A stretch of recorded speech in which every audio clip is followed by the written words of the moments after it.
ملک میں بجلی کے ٹیرف میں 8 روپے فی یونٹ تک کمی کا فارمولہ پیش کر دیا گیا ہے۔ جیو نیوز کے مطابق پاور ڈویژن کی جانب سے آئی ایم ایف مشن کو بتایا گیا ہے کہ ایف بی آر 800 ارب سالانہ بجلی کے بلوں پر ٹیکس کے ذریعے اکٹھا کرتا ہے، جس سے بل کی قیمت میں 8 روپے فی یونٹ اضافہ ہو جاتا ہے۔ اگر یہ ٹیکس یہاں سے نکال دیا جائے تو بجلی کا ٹیرف 8 روپے فی یونٹ کم ہو جائے گا۔ بلوں پر ٹیکسز کے مکمل خاتمے کی اجازت تو نہیں دی جا سکتی، لیکن اس کا حصہ سالانہ 100 سے 200 ارب روپے کم کیا جا سکتا ہے، جس سے صارفین کو فی یونٹ 1 سے 2 روپے کا ریلیف ملنے کا امکان ہے۔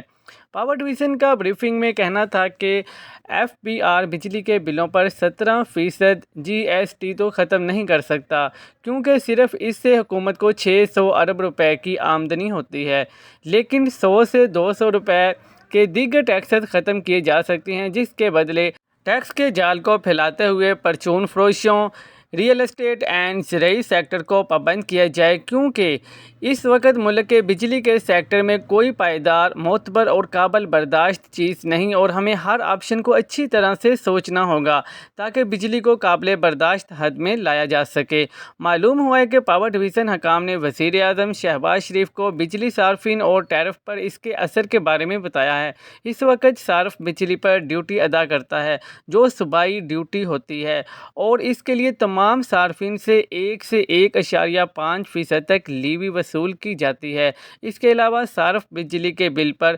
17% جی ایس ٹی بھی ادا کرتا ہے، جو سیلز ٹیکس ایکٹ 1990 کے تحت تمام صارفین پر لگایا جاتا ہے، جبکہ گھریلو صارفین P T V licence fees کی مد میں 35 روپے اور تجارتی صارفین 60 روپے ادا کرتے ہیں۔ صارفین ہر کلو واٹ پر 43 پیسے فنانس کی لاگت پر سرچارج بھی ادا کرتے ہیں۔ مزید نیوز اپڈیٹس کے لیے چینل کو سبسکرائب کر لیں تاکہ ہر آنے والی نئی اپڈیٹ سب سے پہلے آپ کو مل سکے۔